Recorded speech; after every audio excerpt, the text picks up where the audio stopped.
నమస్తే, welcome to special debate. నేను రవి. హస్తిన్లో రాజకీయ చదరంగానికి సమయం ఆసన్నమైంది.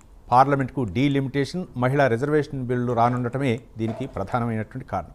ఈ సందర్భంగా రాజ్యాంగానికి కీలక సవరణలు చేస్తోంది కేంద్ర ప్రభుత్వం. అయితే బిల్లుపై పేటముడి నెలకొంది. కేంద్రం మెజార్టీ సాధిస్తుందా లేదా అన్నదే ఉత్కంఠగా మారుస్తోంది. సభలో బిల్లు ఆమోదానికి 3/200 మెజార్టీ అవసరం. డీలిమిటేషన్ బిల్లుకు మద్దతు ఇచ్చేందుకు ప్రతిపక్షాలు నో చెబుతున్నాయి. ప్రస్తుతం లోక్సభలో 540 మంది ఎంపీలు ఉన్నారు. ఇందులో 3/200 మెజార్టీ అంటే 360 మంది ఎంపీల బలం కావాలి. ఎన్డీఏ దగ్గర ఎంపీలు 298 మంది ఉండగా విపక్ష ఎంపీల బలం 238 మందిగా ఉంది. ఒకవేళ ఎంపీలు సభకు గైర్హాజరైతే మెజార్టీ తగ్గుతుంది. ఇక విపక్షాలు లక్ష్యంగానే కనిపిస్తున్నాయి. ఇక ఎవరు గైర్హాజరవుతారు అనేదే ప్రశ్న. ఉభయ సభల్లో 18 గంటల చొప్పున చర్చ సమయం కేటాయించారు. ఇక మధ్యాహ్నం 2:30-3 గంటల సమయంలో లోక్సభలో ప్రధాని మోదీ ప్రసంగం ఉండవచ్చునని అనుకుంటున్నారు. మొత్తానికి వాడి వేడి చర్చకు లోక్సభ వేదిక కానుంది అనుకుంటున్నారు విశ్లేషకులు.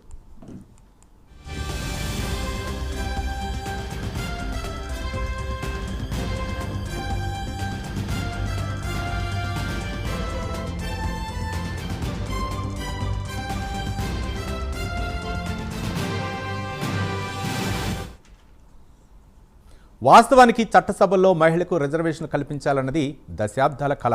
దీనిని డీలిమిటేషన్తో ముడిపెట్టి కేంద్ర ప్రభుత్వం కీలక పాచిక వేసింది. డీలిమిటేషన్ బిల్లు ప్రకారం ప్రస్తుతం ఉన్న 550 లోక్సభ స్థానాలను 850కి పెంచబోతున్నారు. దీనికి 2011 జనాభా లెక్కలను ప్రామాణికంగా తీసుకుంటున్నారు. ఇందుకు 131వ రాజ్యాంగ సవరణ బిల్లు తీసుకొస్తున్నారు. మొత్తం 3 బిల్లులు వస్తున్నాయి. ఒకటి రాజ్యాంగ సవరణ, మిగతా 2 చట్టపరమైన బిల్లులు. రాజ్యాంగ సవరణ బిల్లుకే 3/200 మెజార్టీ కావాలి. మిగతా 2 బిల్లులకు సాధారణ మెజార్టీ సరిపోతుంది. అయితే కేంద్రం లోక్సభ రూల్స్లోని 66వ నిబంధనను సస్పెండ్ చేయాలని కోరటం విపక్షాన్ని ఇరుకుని పెట్టే ఎత్తుగడగా చర్చ సాగుతోంది.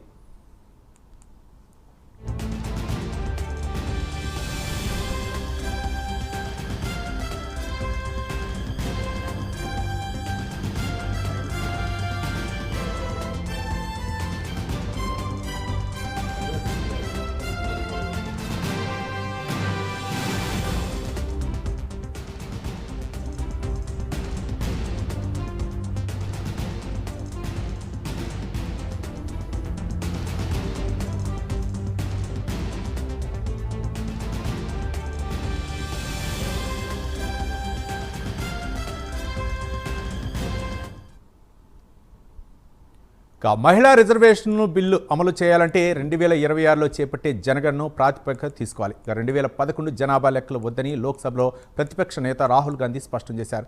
దక్షిణాది, ఈశాన్య రాష్ట్రాలతో పాటు చిన్న రాష్ట్రాలకు అన్యాయం జరగనివ్వబోమని చెప్పుకొచ్చారు. కేంద్రం చర్యను రాజకీయ ప్రేరేపిత ఎత్తుగడగా రాజ్యసభలో ప్రతిపక్ష నేత మల్లికార్జున్ ఖర్గే వ్యాఖ్యానించారు. తాజా అసెంబ్లీ ఎన్నికల్లో వైరిపక్షాలను అణిచివేయడానికి బీజేపీ ఈ పని చేస్తోందని విమర్శించారు.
లోక్సభ ముందుకు మహిళా రిజర్వేషన్ బిల్ రాంది. ఈ నేపథ్యంలో ఏపీ నుంచి ఢిల్లీకి 33 మంది మహిళా ప్రతినిధులు అయితే మాత్రం ఢిల్లీకి చేరుకున్నారు. లోక్సభలో మహిళా బిల్లు ప్రవేశపెట్టిన నేపథ్యంలో మొత్తంగా ప్రత్యక్షంగా అక్కడ నుంచి అయితే వీక్షించే అవకాశం ఉన్నట్లు తెలుస్తుంది. మొత్తానికి మహిళా బిల్లుకు సంబంధించి మరిన్ని వివరాలు మా నేషనల్ బ్యూరో చీఫ్ కళానందికి వివరాలు తెలుసుకుందాం. అలాగే మీకు ఈ మహిళా బిల్లు ప్రవేశపెట్టడం వల్ల కేంద్ర ప్రభుత్వం అనుసరిస్తున్నటువంటి అంటే ఏ ప్రాతిపదికన ఈ మహిళా బిల్లు తీసుకురావడం తదితర అంశాల గురించి కూడా కొట్టే మల్లికార్జున్ గారు బీజేవైఎం స్టేట్ మీడియా ఇన్ఛార్జి స్టూడియోలో ఉన్నారు. మన నేషనల్ బ్యూరో ఇన్ఛార్జి మా కళాగారు కూడా అక్కడ లైవ్లో సిద్ధంగా ఉన్నారు. అక్కడ ఉన్నటువంటి తాజా పరిస్థితిని అందించడానికి కళా చెప్పండి, ఏంటి ఈరోజు మహిళా బిల్లు కేంద్ర ప్రభుత్వం తీసుకొస్తున్న నేపథ్యంలో ఏపీ నుంచి అయితే మాత్రం 30 మంది మహిళా ప్రతినిధులు అయితే మాత్రం ఢిల్లీకి చేరుకున్నారు ప్రత్యక్షంగా వీక్షించడానికి. ఏంటి అక్కడ ఉన్నటువంటి తాజా పరిస్థితులు ఏంటి, విపక్షాలు ఏ విధంగా స్పందిస్తున్నాయి? Yeah Ravi, today is very big day. ముఖ్యంగా ఏదైతే అంటే ఇప్పుడు ప్రస్తుతం ఏదైతే పార్లమెంట్కి సంబంధించినటువంటి మహిళా బిల్లుకి సంబంధించినటువంటిది కొద్దిసేపట్లో ఇక్కడ నుంచి బయలుదేరుతున్నారు. అమరావతి నుంచి దాదాపు మహిళా ప్రజాప్రతినిధులందరూ కూడా ఇక్కడ ఢిల్లీకి చేరుకోవడం జరిగింది. మనతో పాటు ఇప్పుడు కడపకు సంబంధించినటువంటి ఏదైతే ఇటు ఎమ్మెల్యే మాధవి గారు ఉన్నారు. మేము today is very great day and పార్లమెంట్లో ప్రత్యక్షంగా మహిళా బిల్లును వీక్షించేందుకు దాదాపు అమరావతి నుంచి కూడా చాలా మంది మహిళా ప్రజాప్రతినిధులు వచ్చారు. ఎలా ఫీల్ అవుతున్నారు? ఆంధ్రప్రదేశ్ నుంచి అన్ని ప్రాంతాల నుంచి కూటమికి సంబంధించిన ఎమ్మెల్యేలు అందరము వచ్చామండి. అలాగనే వివిధ చైర్మన్లు కానీ డైరెక్టర్స్ కానీ ప్రతి ఒక్కరు వచ్చారు. మహిళలు పెద్ద ఎత్తున ఈ యొక్క చారిత్రాత్మక ఘట్టాన్ని వీక్షించడానికి ఈరోజు క్యాపిటల్కి రావడం జరిగింది. ఈరోజు పార్లమెంట్లో ఆ యొక్క ఘట్టాన్ని ప్రత్యక్షంగా వీక్షించడానికి అందరము చాలా ఉత్సాహంగా ఉన్నాము, ఉత్సుకత ఉన్నాము. ఈరోజు కూటమిలోని భాగస్వాములమైన మేము ఈ యొక్క కార్యక్రమానికి మేము కూడా ఒక భాగమైనందుకు సంతోషంగా ఉన్నామండి. మేము అక్కడ అంటే ఆంధ్రప్రదేశ్కి సంబంధించినటువంటి కొన్ని పార్టీలు, అటు కాంగ్రెస్ అనుకోవచ్చు, మరి ఇతర పార్టీలు కూడా కొన్ని వ్యతిరేకిస్తున్నాయి. అంటే ఇది మహిళా బిల్లు ముందుకు వెళ్ళబోదు అన్నటువంటిది కూడా కొన్ని వార్తలు కూడా వస్తున్నాయి. దీని గురించి మీరేమంటారు? మాకు ఆంధ్రప్రదేశ్లో ప్రతిపక్షంలో ఒక పార్టీ ఉంది, ప్రతిపక్ష హోదా లేని పార్టీ ఉంది. వాళ్ళకి రాజకీయం అంటే వాళ్ళ స్వార్థ ప్రయోజనాలు తప్పితే రాష్ట్ర ప్రయోజనాలు, దేశ ప్రయోజనాలతో వాళ్ళకి ఏ విధమైన ఆసక్తి లేదు. కాబట్టి జస్ట్ ఫీల్ వాళ్ళ గురించి మాట్లాడడం కూడా అనవసరము. ఈరోజు దేశంలోని చారిత్రాత్మకంగా మహిళలకు చట్టసభలలో 33% రిజర్వేషన్ కల్పిస్తూ మోడీ గారి నాయకత్వంలో కూటమి ఈరోజు బిల్లు తీసుకెళ్తా ఉంది, చట్టబద్ధత చేయబోతా ఉంది, అది జరగబోతా ఉంది. ఆటోమేటిక్గా అందరూ చట్టం అయిపోయాక దాన్ని ఫాలో అవ్వాల్సిందే. రాజకీయంగా కూడా మేము ఉన్నాము అని చెప్పేసి ఏదో ఉనికి కోసము 1-2 కమెంట్స్ చేయాల్సిన అవసరంలో ఉన్నారు వాళ్ళు. కాబట్టి వాళ్ళు డెఫినెట్గా కమెంట్స్ చేస్తారు, ఆ విధంగా స్పందిస్తారు. కానీ ఆంధ్రప్రదేశ్లోని రాష్ట్ర ప్రజలు చాలా వాళ్ళ తప్పు తెలుసుకున్నారు, ఏ విధంగా వాళ్ళు నష్టపోయారో తెలుసుకున్నారు. డెఫినెట్గా వాళ్ళ యొక్క స్పందన మీద వీళ్ళ అభిప్రాయాలు వీళ్ళు కూడా లోకి వచ్చేస్తారు. అమరావతి చట్టబద్ధత లభించినటువంటి సన్నివేశం అనుకోవచ్చు. అటు నారా లోకేష్ గారు కూడా ఇక్కడ ప్రత్యక్షంగా చూశారు. అసలు అమరావతిగా ఏదైతే పోరాటాలు చేసినటువంటి మహిళలు అనుకోవచ్చు, అందరూ స్ఫూర్తితో ఇది వచ్చింది విజయం. అసలు మీరు అక్కడి నుంచి వచ్చారు, ఆ క్షణాన ప్లీజ్ మీరు అమరావతి నుంచి కూడా ఉన్నటువంటి వాళ్ళు ఎలా ఫీల్ అవుతున్నారు? మాకు ఇప్పుడు మేము ఆంధ్రప్రదేశ్ నవ్యాంధ్రప్రదేశ్ ఏర్పడి ఇప్పటికి 10 సంవత్సరాలు కావస్తుంది, దాటిపోయింది. ఈ రోజుకి మాకు ఒక క్యాపిటల్ లేకోకుండా పోవడానికి కారణం ఎవరు అని అంటే జగన్మోహన్ రెడ్డి గారు. ఈరోజు అసలు మేము ఒక కన్ఫ్యూజన్ స్టేజ్లో ఉన్నాం. ఈరోజు ప్రజలు వాళ్ళు చేసిన తప్పులు తెలుసుకొని వైకాపా పార్టీకి ఏ విధమైన స్థానం ఇవ్వాలో స్థానం ఇచ్చారు. వాళ్ళ ఎక్స్పెక్టేషన్స్లో ఒక భాగమైన అమరావతిని అనేది చట్టబద్ధత చేశారు. వాళ్ళు ఆంధ్రప్రదేశ్కి వస్తున్న ఇన్వెస్టర్స్ని భయపడించాలా, ఆంధ్రప్రదేశ్లో భవిష్యత్తులో అభివృద్ధి చెందితే వీళ్ళ ఆటలు సాగవు, ప్రజలను ఇలాంటి అపోహలలోనే ఉంచాలనే వాళ్ళ కుసంస్కారానికి, కుంచిత బుద్ధికి ప్రజలు వాళ్ళ యొక్క సమాధానము 24 ఎలక్షన్లో ఇచ్చేశారు. కాబట్టి ప్రజలు ఏ విధంగా చంద్రబాబు నాయుడు గారి మీద నమ్మకం పెట్టుకొని కూటమి ప్రభుత్వం మీద నమ్మకం పెట్టుకొని వాళ్లకు ఒక ఆశీర్వాదం చేశారు, ఆ విధంగా కూటమి ప్రభుత్వం పనిచేస్తుంది. భవిష్యత్తు రాజధాని అమరావతి. ఇక దాని మీద కన్ఫ్యూజన్లో పెట్టడానికి, ప్రజలను కన్ఫ్యూజన్లో పెట్టేసి ఈ యొక్క టైంని సాగించుకోవడానికి వైకాపా నాయకులు చేసే కమెంట్స్ని మనం ఎక్కువ ఇంపార్టెన్స్ ఇచ్చి దాని గురించి మాట్లాడుతూ పోతున్నాం అనుకోండి, ప్రజల్ని కన్ఫ్యూజన్ చేయాల్సి వస్తుంది. కాబట్టి ఐ డోంట్ వాంట్, మనం ఫర్మ్గా అమరావతి క్యాపిటల్ మీద పోతున్నాము. అమరావతి క్యాపిటల్ అయిపోతూ ఉంది. భవిష్యత్తులో పెద్ద పెద్ద ఇన్వెస్టర్స్ వస్తున్నారు ఆంధ్రప్రదేశ్కి. ఆంధ్రప్రదేశ్ భారతదేశంలోనే ఒక మంచి పొజిషన్లో అగ్రస్థానంలో ముందుకెళ్ళబోతా ఉంది కూటమి ప్రభుత్వ యొక్క. అంటే పార్లమెంట్లో బైకట్ చేసినటువంటి సిచ్యువేషన్ సన్నివేశాలు కూడా చూశారు ఆ క్షణాన. ఇప్పుడు అంటే ఏదైతే మహిళా బిల్లుకు సంబంధించినది కూడా ఈ రోజు ప్రత్యక్షంగా కూడా చూడబోతున్నారు. ఆ రోజు ఏదైతే వైసీపీ పార్టీ మహిళా బిల్లుకు అంటే ఏదైతే అమరావతికి సంబంధించిన చట్టబద్ధతకు సంబంధించింది ఆ రోజు బైకాట్ చేసేసి వెళ్ళిపోయినటువంటిది, ఆ రోజుటికి ఈ రోజుటికి అసలు మార్పు ఏ విధంగా ఉండబోతుంది? వాళ్ళు ఆ రోజు బైకాట్ చేసేసి రాష్ట్ర ప్రజల ఆగ్రహానికి గురయ్యారు. వాళ్ళు ఈరోజు దాని నుంచి తప్పించుకోవడానికి మావిగన్ అంటున్నారు. మా ఊర్లో మావిగన్ అంటే అర్థము మానసిక వికలాంగుడు. ఇంకా లాస్ట్ పేరు గన్ ఎందుకో ఉందో నేను చెప్పలేను. కాబట్టి ప్రజలు ఈ విధంగా ఒక రాజకీయ పార్టీ మీద అవహేళన చేస్తూ మాట్లాడే స్టేజ్కి ఆ పార్టీ వెళ్ళింది. ఇప్పుడు మళ్ళీ మహిళా బిల్లును కూడా ఆ విధంగానే వాళ్ళ యొక్క రాజకీయంగా వాళ్ళు ఆ విధంగా స్టెప్ తీసుకుంటే డెఫినెట్గా మహిళలందరూ గమనిస్తున్నారు. మహిళలకు వచ్చే ఆపర్చునిటీ మీద వైకాపా పార్టీ ఏ విధమైన ఆలోచన చేస్తూ ఏ విధంగా ముందుకు వెళ్తుంది అనేది కూడా ప్రజలు గమనిస్తూ ఉన్నారు. భవిష్యత్తులో వాళ్ళు తీసుకునే నిర్ణయాల మీద ప్రజల యొక్క వాళ్ళు సమాధానం చెప్పాల్సిన రీతిలో సమాధానం చెప్పే రోజు ప్రజలు చెప్తారని సందర్భంగా తెలియజేస్తాను. రవి, ఇక్కడ మరొక ఎక్స్కి సంబంధించినటువంటి అమరావతి ఎమ్మెల్యే ఇక్కడ దాదాపు ఉదయం నుంచి కూడా సందడి వాతావరణం నెలకొంది. దాదాపు అమరావతి నుంచి వచ్చినటువంటి 30 మందికి పైగా ఉండేటటువంటి మహిళా ప్రజాప్రతినిధులు మహిళా లోకం నిద్ర లేచింది అన్నటువంటిది ఏదైతే నానుడి ఉందో అది నిజమని దేశ రాజధానిలో తెలుస్తుంది. అయ్యామేం ఇప్పుడు మహిళా పార్లమెంట్ బిల్లుకు సంబంధించినటువంటి ఏదైతే ప్రత్యక్షంగా చూడబోతున్నారు, అసలు ఎలా ఫీల్ అవుతున్నారు? చాలా సంతోషంగా ఉంది. ఎందుకంటే ఇది ఒక చారిత్రాత్మక ఘటన. హిస్టరీలో ఈరోజు మరి సువర్ణాక్షరాలతో లిఖించబడుతుంది. So history cannot be repeated. So this 33% reservation bills అనేది రావటం అనేది మనం ఎంతో గర్వించదగ్గ విషయం. అది కూడా వీక్షించడానికి చాలా మంది అమరావతి నుంచి కూడా డిఫరెంట్ పార్టీస్ నుంచి కూడా లీడర్స్ అందరూ రావడం జరిగింది. సో ఎన్డీఏ కూటమి దీనికి మద్దతుగా మా గౌరవ ముఖ్యమంత్రి శ్రీ నారా చంద్రబాబు నాయుడు గారు, లోకేష్ గారి ఆధ్వర్యంలో మనం రావడం జరిగింది. ఇక్కడ రవి దాదాపు అందరూ కూడా మహిళా ప్రజాప్రతినిధులు అందరూ కూడా ఇక్కడికి వస్తున్నారు, వచ్చి ఇక్కడ అందరూ కూడా చూస్తున్నారు. ఒక్కసారి చూడండి, అసలు ఇంత పెద్ద హిస్టారికల్ మూమెంట్ అందరూ కూడా ఇక్కడ ఉన్నటువంటిది. అందరూ కూడా మరి కొద్దిసేపట్లో ఇక్కడ నుంచి బయలుదేరుతున్నారు. దాదాపు 11 గంటలకు పార్లమెంట్ ఆవరణకి చేరుకోవాలి. మరి కొన్ని క్షణాల్లో ఇక్కడ నుంచి బయలుదేరుతున్నారు. ఒక్కసారి మేము జస్ట్ వన్ వర్డ్ మహిళా బిల్లుకు సంబంధించినటువంటిది. వీఆర్ వెరీ ప్రౌడ్ అండి. ఎందుకంటే అటువంటి ఒక చారిత్రాత్మక ఘట్టంలో మేమందరం కూడా విట్నెస్లుగా రావటం. మీరు అబ్జర్వ్ చేస్తే 33% ఉమెన్ రిజర్వేషన్ బిల్లుకి మద్దతుగా ఆంధ్రప్రదేశ్ నుంచి 33 మంది మహిళా ప్రతినిధులు వచ్చాం ఇక్కడికి. ఇది కోఇన్సిడెన్స్? Yes, it's coincidence. ఇదే ఒక పాజిటివ్ థాట్ అనుకోవచ్చు.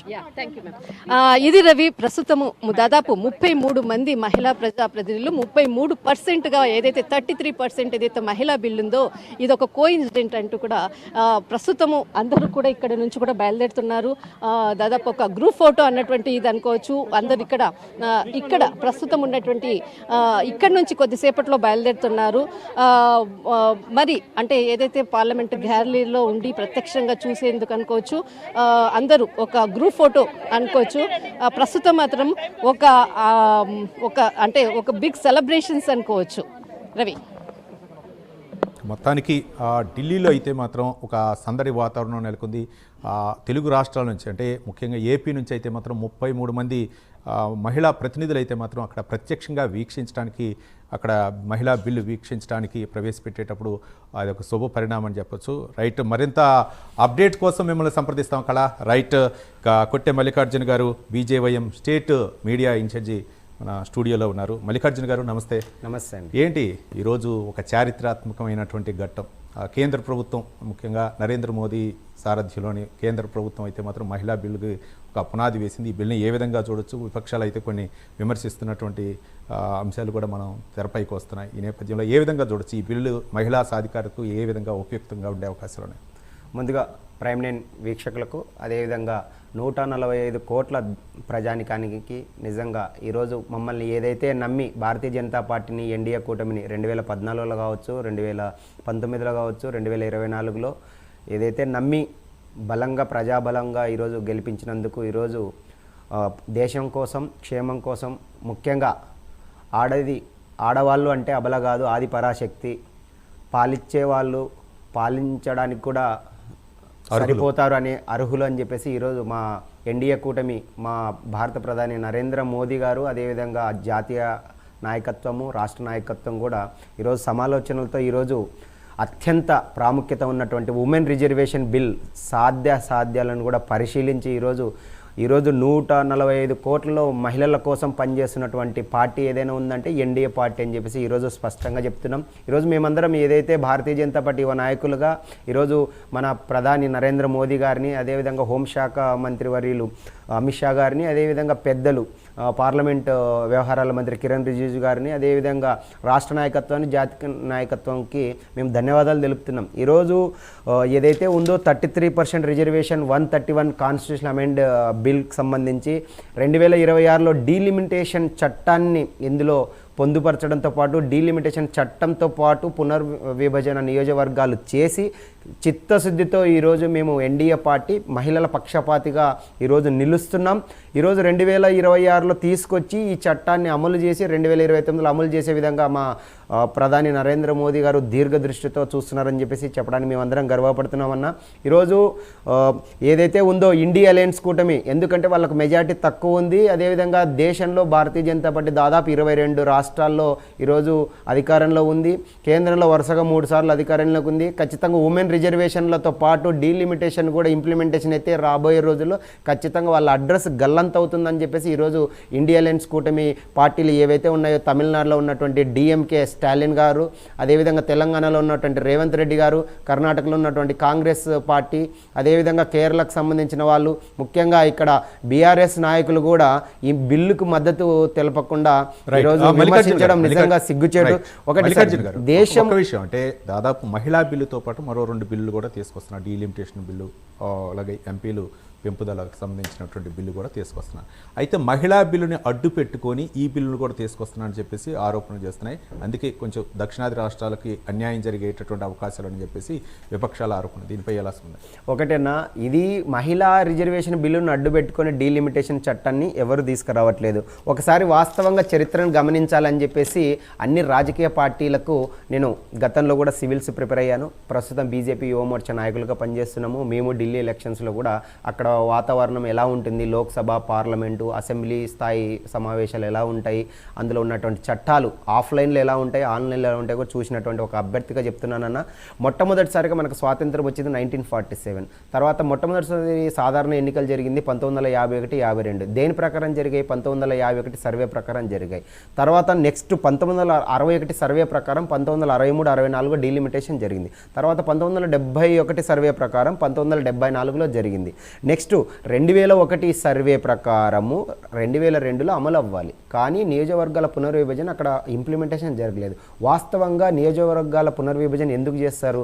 డీలిమిటేషన్ కమిషన్ ఆఫ్ ఇండియా అనేది సపరేట్ ఒక వ్యవస్థని, అటానమస్ బాడీని ఏర్పాటు చేసి డీలిమిటేషన్ కమిటీని ఏర్పాటు అయ్యేటట్లు ప్రతి 25 సంవత్సరాలకు ఒకసారి జనాభాలో చనిపోయే వాళ్ళు ఉంటారు, పుట్టే వాళ్ళు ఉంటారు, అదేవిధంగా బౌండరీస్ కూడా మారిపోతుంటాయి. అదేవిధంగా సమాన అవకాశాలు ఇవ్వాలి ప్రజలకు అనే విధంగా డీలిమిటేషన్ చట్టాన్ని తీసుకొస్తారు, డీలిమిటేషన్ కమిషన్ని ఏర్పాటు చేశారు.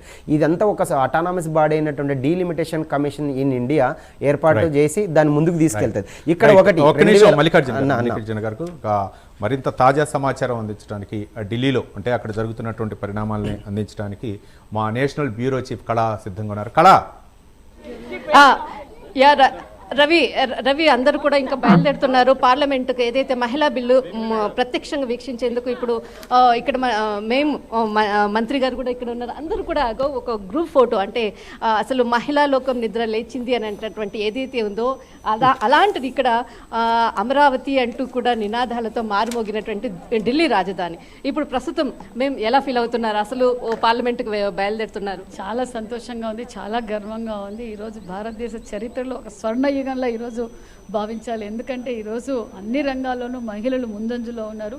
మరి చట్టసభల్లో కూడా 33% రిజర్వేషన్ ఈరోజు బిల్లు ప్రవేశపెట్టడం నిజంగా మరి ప్రధానమంత్రి మా పెద్దన్నయ్య నరేంద్ర మోడీ గారికి, మరి పార్లమెంట్లో ఉన్న పార్లమెంటు సభ్యులకు మహిళా లోకం తరఫున కూడా ప్రత్యేకతమైన ధన్యవాదాలు తెలియజేస్తూ, ముఖ్యంగా మా ముఖ్యమంత్రి మహిళా పక్షపాతి చంద్రబాబు నాయుడు గారికి, మా డిప్యూటీ సీఎం పవన్ కళ్యాణ్ గారికి, యువగల అధినేత నారా లోకేష్ బాబు గారికి కూడా ప్రత్యేకతమైన ధన్యవాదాలు. రవి, ఒక్కసారి ఇక్కడ ఇంకా కొంతమంది ఉన్నారు, అందరినీ కలిసేసి అందరూ వెళ్తున్నారు. ఎస్ మ్యామ్ ఎలా ఫీల్ అవుతున్నారు? ఎందుకంటే ఇదంతా అందరూ ఇంకా బయలుదేరుతున్నారు పార్లమెంట్కి, ఎలా ఫీల్ అవుతున్నారు? We are very happy and very proud also. Women's amendment bill pass చేయడం అండ్ మేము గ్యాలరీలో కూర్చొని దాన్ని చూడడం అన్నది మాకు చాలా అదృష్టం అండి. అండ్ చాలామంది ఉమెన్స్ వస్తున్నారు. We are very happy and we are encouraging women's to come to the politics. And మీరు స్పెషల్గా ఒక డాక్టర్ అయి ఉండి కూడా పాలిటిక్స్లో వచ్చారు. మీలాంటి వాళ్ళు చాలా మందికి ఇన్స్పిరేషన్. అవునండి, పాలిటిక్స్కి రాకముందు నాది కూడా అలాగే ఉండింది. అంటే పాలిటిక్స్ అంటే మనం 33% బిల్ ఏదైతే ఉందో దీనితో మరి ఇప్పుడు ఉండేటటువంటి ఏదైతే మహిళా ప్రజాప్రతినిధులు మరింత మంది కూడా ముందు రాబోతున్నారు. అసలు మీరందరూ కూడా సో హ్యాపీ. నిజంగా దేశ రాజధానిలో మిగతా పార్టీల వాళ్ళు కూడా ఇలా మహిళా ప్రజాప్రతినిధులు వచ్చారో లేదో తెలియదు, కానీ ఇక్కడ మన ఆంధ్రప్రదేశ్ నుంచి రావడం అన్నది చాలా గ్రేట్. ఆంధ్రాలో మీరు ఎప్పుడు చూస్తే యూనిటీ ఉంటుంది అండ్ మేమందరం కలిసి పోరాడతాం. సో ఉమెన్స్ ఎక్కువ వస్తున్నందుకు మేము చాలా హ్యాపీగా ఉంది అండ్ వీఆర్ ఎంకరేజింగ్ ఆల్సో. ఎలా ఫీల్ అవుతున్నారు? చాలా హ్యాపీగా ఫీల్ అవుతున్నాము. ఎందుకంటే దీంట్లో భాగస్వామ్యంగా ఉన్నప్పుడు ఇది ఒక చరిత్ర. ఎందుకంటే అందరూ కూడా ఇది ఒక దీనిగా చెప్పుకునే పరిస్థితి తర్వాత రాబోతుంది కాబట్టి దీంట్లో ఉండడం మేము అందరం కూడా చాలా అదృష్టంగా ఫీల్ అవుతున్నాము. మీరు ఎలా ఫీల్ అవుతున్నారు? చాలా హ్యాపీగా ఫీల్ అవుతున్నాం. ఇటువంటి చారిత్రాత్మక సంఘటనలో మేము ఒక ఎమ్మెల్యేగా ఈరోజు రేపు అంటే ఇది ఒక చారిత్రాత్మక ఘట్టం అని మీరు చెప్తున్నారు కదా, అసలు రియల్గా అంటే రేపు మీరు అమరావతికి వెళ్ళినా ఆంధ్రప్రదేశ్కి వెళ్ళినా ఆ రోజు నేనున్నాను అన్నటువంటి ఒక ప్రూఫ్ అనుకోవచ్చు. ఈ అవకాశాన్ని మాకు కల్పించినందుకు సీఎం సార్కి, నారా చంద్రబాబు నాయుడు గారికి, పవన్ కళ్యాణ్ గారికి, నారా లోకేష్ గారికి, మోదీ గారికి అందరికీ కూడా ధన్యవాదాలు. మేము ఇటువంటి ఈ సంఘటనలో పాల్గొనడం అన్నది రేపు మా తర్వాత తరాలకు కూడా మేము గర్వంగా చెప్పుకోగలం. ఎలా ఫీల్ అవుతున్నారు మ్యామ్? ఎప్పుడు కూడా మన హిస్టరీని చదువుతాం, కానీ being a part of a history makes us feel more happy అని చెప్పొచ్చు.